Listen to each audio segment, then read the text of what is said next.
She was really surprised after what happened. She was totally shocked. Well, now she's had a few days to think about it all and get ready for this 200-meter race. She looked really good when she was practicing. Now it's time for the big final race. Adieu, what do you think? Well, she's running in a lane that she always remember, and that's lane number 9. But what she really needs here is she had to run her fastest time ever in the practice rounds just to compete with all these other super fast runners. Because behind her she has the fastest woman this year named Gabby Thomas. And 2 lanes behind her she has Julian Alfred, who is also really dangerous. She's the best college runner and she has run really fast times before. And that's before we even talk about the fastest woman alive at 200 meters, Shericka Jackson, who will be behind them all in lane 6. Hey Sam, how about this? Let's look at Gabby Thomas from the United States. The U.S. women haven't won a world championship at 200 meters since the amazing Allison Felix way back in 2009. She's one of the favorites to win this race. She has the perfect lane spot out in lane 8. She can chase Shaw, which is the hardest part of her race. She's going to be able to chase the world champion and then get to the straight part of the track faster than anybody else and use her strength, which is the final 100 meters. So could tonight be the night that Team USA becomes champion again? We'll find out. I just feel like Gabby Thomas hasn't been really challenged in a big race yet.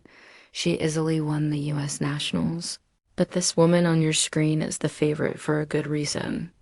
Gabby Thomas has run faster this year at 200 meters than anyone else. And don't forget about it, she's in lane 6. She can see everybody in front of her. This 29-year-old Jamaican woman wants to get back at that woman right there, Sha'Carri Richardson, because Shericka Jackson thought for a moment she had won the world 100-meter title. It didn't happen. She was shocked by Richardson. Here's Gabby Thomas, and like Sonia told us, her legs are fresh and ready. She didn't run the 100 meters. Here's the college champion, Alfred. Does she have one more amazing race left in her? Daryl Maida from Great Britain. After making it to the Olympic 100 final, now she's made it to a world final. This is Dina Asher-Smith, her teammate who was the best in 2019, but has had problems with injuries since then. She was only 8th place in the 100 meters. So what can she do here? And also finishing up the group of runners there. She's been one of the best female sprinters in the world for more than 10 years. Unfortunately, she came in 4th place again in the 100 meters, and she got a tough lane spot there in lane 2. One thing is for sure, I feel like the medals are going to come from the outside lanes. We keep saying it. We haven't had a bad final race yet in this competition. The 2 American women are right next to each other in lanes 8 and 9. Gabby Thomas in 8. And right here, Sha'Carri Richardson, the 100-meter world champion in 9. Get ready, women's 200 meters. Shericka Jackson, on the outside, has already been passed by. Here comes the world champion. Shericka Jackson into the home straight part of the track. She puts her mark on this event. She's going to win back-to-back championships for Jamaica. The first person to do this since Marlene, and she crosses the finish line in 21.41 seconds. Wow, that's a meet record. She is getting closer to Flojo's world record. She is now just 7/100ths of a second away as Gabby. Thomas gets the silver medal, and Sha'Carri holds on for her 2nd medal at these world championships. That wasn't even close at all. And I could tell by the way that she ran the 100 meters.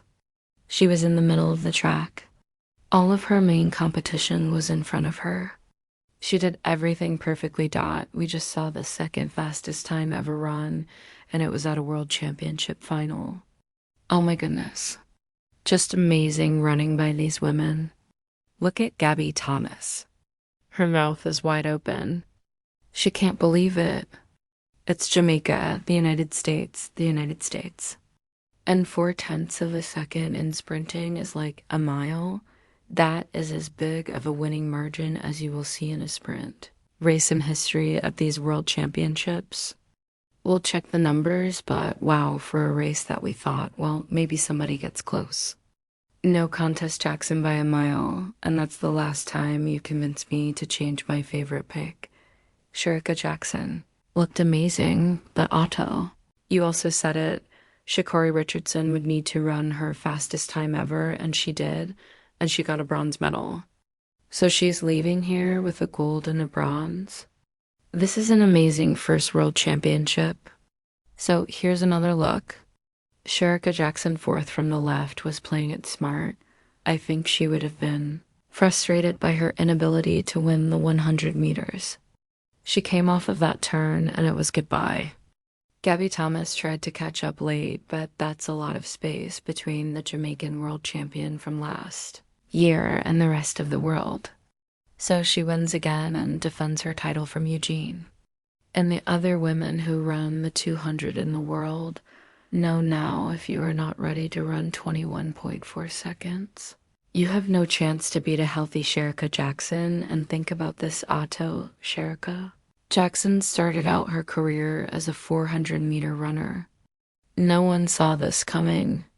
No one saw that she would step down in distance much like Fred Curley did and run the 100 and 200 and be so amazing, and I really think that is what has helped her in this 200-meter race. She is by far the strongest in the group. She has the experience of running the 400 meters, and she uses it to help her win. I definitely feel like she was disappointed from that 100 because she came out here like she was on a mission. This is the biggest winning margin that we have seen in this event since Allyson Felix in 2007 Worlds at Osaka won by 0.53 seconds. This does not happen very often. Ingram Miller also had a big win by 0.45 seconds in Seville, but wow, how this race would end was decided son at the halfway point. Yeah, well, I would bet it was decided even earlier. In 2023, Shericka Jackson was really feeling great.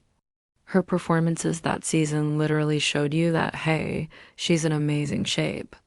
Like every 200-meter race that she ran, we all expected her to go for that world record.